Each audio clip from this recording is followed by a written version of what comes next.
ನಮಸ್ಕಾರ. ಇವನ ಎಂಟ್ರಿ ನೋಡಿ ನಡೆಗಿತ್ತು ಪಾಕ್ ಪಡೆ.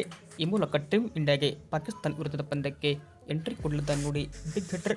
ಟೀಮ್ ಇಂಡಿಯಾ ಮತ್ತು ಪಾಕ್ ನಡುವೆ ಕೊಲಂಬೋದಲ್ಲಿ ನಾಳೆ ರೋಚಕ ವಿಶ್ವಕಪ್ ಪಂದ್ಯ ಆರಂಭವಾಗಲಿದ್ದು, ಈ ಒಂದು ಪಂದ್ಯಕ್ಕೂ ಮುನ್ನ ಟೀಮ್ ಇಂಡಿಯಾಗೆ ಬಿಡಿಬಿಡಿ ಆಟಗಾರ ಬಿಗ್ ಹಿಟ್ಟರ್ ಒಬ್ಬ ಎಂಟ್ರಿ ಕೊಡಲಿದ್ದಾನೆ. ಟೀಮ್ ಇಂಡಿಯಾಗೆ ಪಾಕ್ ವಿರುದ್ಧದ ಪಂದ್ಯಕ್ಕೂ ಮುನ್ನ ಎಂಟ್ರಿ ಕೊಡಲಿರುವ ಆ ಬಿಗ್ ಹಿಟ್ಟರ್ ಯಾರು ಎಂಬುದನ್ನು ಈ ಒಂದು ವಿಡಿಯೋದಲ್ಲಿ ತಿಳಿಸ್ಕೊಡ್ತಾ ಹೋಗ್ತೀನಿ. ಆದ್ದರಿಂದ ದಯವಿಟ್ಟು ನೀವೇನಾದರೂ ಇನ್ನೂ ನಮ್ಮ ಒಂದು ಯೂಟ್ಯೂಬ್ ಚಾನಲ್ಗೆ ಸಬ್ಸ್ಕ್ರೈಬ್ ಆಗಿಲ್ಲ ಅಂದರೆ ಸಬ್ಸ್ಕ್ರೈಬ್ ಆಗಿ.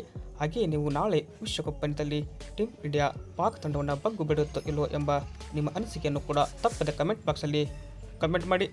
ಇನ್ನು ಇತ್ತೀಚೆಗೆ ಭಾರತ ನಮಿಬಿಯಾ ವಿರುದ್ಧ ಅದ್ಭುತ ಕಮ್ಬ್ಯಾಕ್ ಮಾಡಿ ಗೆಲುವು ದಾಖಲಿಸಿತು.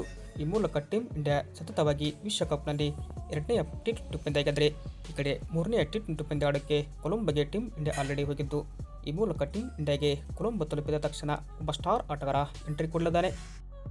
ಇನ್ನು ಟೀಮ್ ಇಂಡಿಯಾಗೆ ಎಂಟ್ರಿ ಕೊಡಲಿರುವ ಆ ಬಿಗ್ ಹಿಟ್ಟರ್ ಯಾರಪ್ಪ ಅಂದರೆ ಅಭಿಷೇಕ್ ಶರ್ಮಾ. ಇನ್ನು ಅಭಿಷೇಕ್ ಶರ್ಮಾ ಮೊದಲ T20 ಪಂದ್ಯದಲ್ಲಿ US ವಿರುದ್ಧ ಡಕೌಟ್ಗೆ ಔಟ್ ಆಗಿ ಅಭಿಮಾನಿಗಳಿಗೆ ನಿರಾಶೆ ಮೂಡಿಸಿದರೆ, 2ನೇ T20 ಪಂದ್ಯವನ್ನು ಕಂಪ್ಲೀಟ್ ಆಗಿ ಮಿಸ್ ಮಾಡಿಕೊಂಡರು.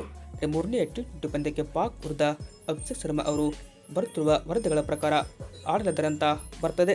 ಹೀಗಾಗಿ ಅಭಿಷೇಕ್ ಶರ್ಮಾ ಏನಾದರೂ ಬಂದರೆ ಟೀಮ್ ಇಂಡಿಯಾ ಮತ್ತಷ್ಟು ಓಪನಿಂಗಲ್ಲಿ ಬಲಿಷ್ಠವಾಗಲಿದೆ.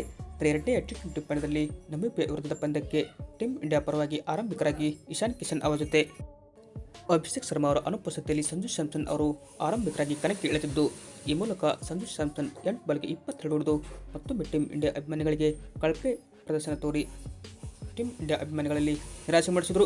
ಈ ಬಳಿಕ 3ನೇ T20 ಪಂದ್ಯಕ್ಕೆ ಅಭಿಷೇಕ್ ಶರ್ಮಾ ಅವರು ಫುಲ್ ಫಿಟ್ ಆಗಿದ್ದು, ವರದಿಗಳ ಪ್ರಕಾರ ಪಾಕ್ ವಿರುದ್ಧ ಪಂದ್ಯಕ್ಕೆ ಅವರು ಎಂಟ್ರಿ ಕೊಡಲಿದ್ದಾರಂತ ಬರ್ತದೆ. ಹೀಗಾಗಿ ಅಭಿಷೇಕ್ ಶರ್ಮಾ ಏನಾರು ಟೀಮ್ ಇಂಡಿಯಾಗೆ ಬಂದರೆ ನೇರವಾಗಿ ಸಂಜು ಸ್ಯಾಮ್ಸನ್ ಅವರು ಹೊರಗೆ ಹೋಗಿ ಪ್ಲೇಯಿಂಗ್ ಟೂರ್ನಲ್ಲಿ ಅವಕಾಶ ಪಡ್ತಾರೆ. ಇದು ಏನಪ್ಪ ಟೀಮ್ ಇಂಡಿಯಾ ಅಭಿಮಾನಿಗಳಿಗೆ ಒಂಥರ ಬೆಂಕಿ ರುಚಿ ಅಂತ ಹೇಳ್ಬೋದು. ಇದು ಇಷ್ಟಾದರೆ ಲೈಕ್ ಮಾಡಿ. Thank you.